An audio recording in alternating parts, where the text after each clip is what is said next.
What's happening, folks? Back with another reaction, back with some more of The Police. And we're going to listen to another tune from Synchronicity. Thank you again to Lori and to Stefan. And yes, we're up to a tune, Wrapped Around Your Finger, which has a very visual metaphor. And of course, it's not too far away conceptually from Under Someone's Thumb, which is to say it sounds like someone who has complete control over you, and it's represented physically as in you are at their whim, you are their plaything, you are in their hands, and you are being manipulated. I suppose Under Someone's Thumb is more about being held in place, possibly against your will, or at the very least to the point where you are entirely submitted to their influence. But Wrapped Around Their Finger, it has a very similar vibe. I suppose the only difference that I think of, my impression of the phrase, is that it's more artful, it's more capricious, and more...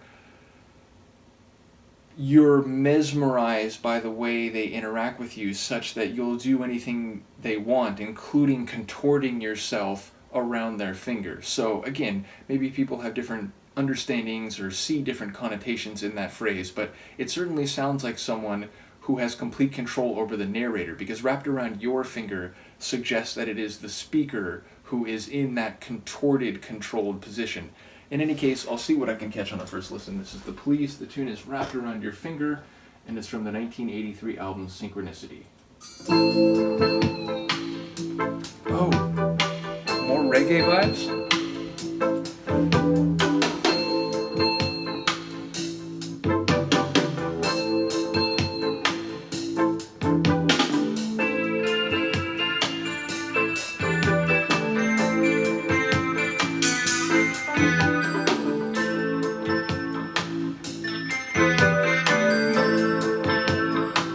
Bit of a dub reggae feel. You consider me the young apprentice. I think I've heard this. Caught between the silver and the correct. Hypnotized by you if I should linger. Staring at the ring around your finger. Shit. I have only come here seeking knowledge.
The deep dub style bass, those atmospheric keyboard pads.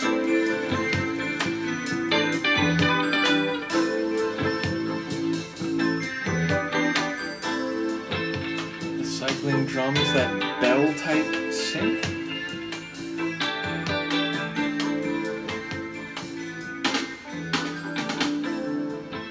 But here in the moment, I'm now hoping that I recognize this because I heard it on the radio. Again, there's parts of that where it's like, wait, I must have heard this before. It sounds familiar. But there were other parts of the song where it didn't feel like that. So I'm hoping that I heard it in part when I was younger on the radio and maybe in more recent years. I'm hoping it's not one of the tunes I reacted to on that greatest hits compilation that I had begun going through. I suppose there is a simple way to find out. Moment of truth here. Nope, I did not react to this before. So yes, I'm relieved in a way because that has happened before where, I go through so many different bands and catalogs and albums that eventually a name doesn't sound familiar to me and then I react to it. It's like, wait, I recognize this. Oh, that's because I reacted to it 1.5 years ago or something. So I'm glad to see that's not the case, but that means even more to the point that I must have heard this at some point, at least in part, on the radio, whether as a single-digit kid or maybe, it was still in play circles, either on the radio, maybe MTV or something, I'm not sure, in years following that. But yes, really compelling. It's almost like it has a bit of their reggae feel, which is something that goes back to some of their earliest songs, as I now know, but maybe with a bit more of a dub flavor, and yet the parts where it picks up pace a little bit, and the parts like the chorus where it gets a bit sonically fuller, it almost reminds me of like a Fleetwood Mac tune. Maybe that sounds weird, but yeah, it's sort of like dub reggae rock meets a bit of like folk pop rock. I'm not sure how to express it, but there were a couple moments there where I was like, man, if you put Stevie Nicks on vocals here, I could totally believe this was a late 70s, early 80s Fleetwood Mac tune. So in any case, I love the reggae stylings, a bit of melancholy to it. It had a bit of sadness. What I took from the lyrics was seemingly a bit Faustian. We heard reference to, what was it, your name is not Mephistopheles, but then also like the servant will become the master and so on. And then at first it was I'm wrapped around your finger, but then you'll be wrapped around my finger. There was also a reference to a gold band around someone's finger, which, well, I guess it would be this finger, but that makes me think of a wedding band and what that could represent, and maybe the altering dynamics of a marital relationship over time. So yes, I wondered if it was someone who sold their soul, so to speak, to be able to turn the tables and to get the upper hand around someone who had already gotten them, which I mentioned Under My Thumb. That's kind of the essence of the Rolling Stone tunes, although that one, or Rolling Stones tune, although that one, it feels like it has a bit of malice to it. It's, like he's really taking it out on the person who used to control him. This felt more about getting revenge, but more in the sense that they felt unjustly done by it. Felt less brutal or cruel, but as far as I'm hearing the lyrics, again, it sounds like turning the tables, role reversal, and maybe thinking that the other person had been devil-like and perhaps making some exchange to allow those tables or the situation to turn around. So I look forward to hearing people comment on the lyrics, but I would have no doubt, or I would not be surprised at all to hear that this was a hit of theirs, because again, I've heard it somewhere before, at least in part, and I think it has a really compelling sound, which in some ways sounds evolved from the earliest stuff, but again, knowing that they had a bit of a reggae rock sound in the earliest days, this feels like they're paying homage to that or returning to that type of sound, but perhaps with a bit more of a maturity in the sonic arrangement. So in any case, a really cool one. Let me know what you think, and I will see you next time. Peace.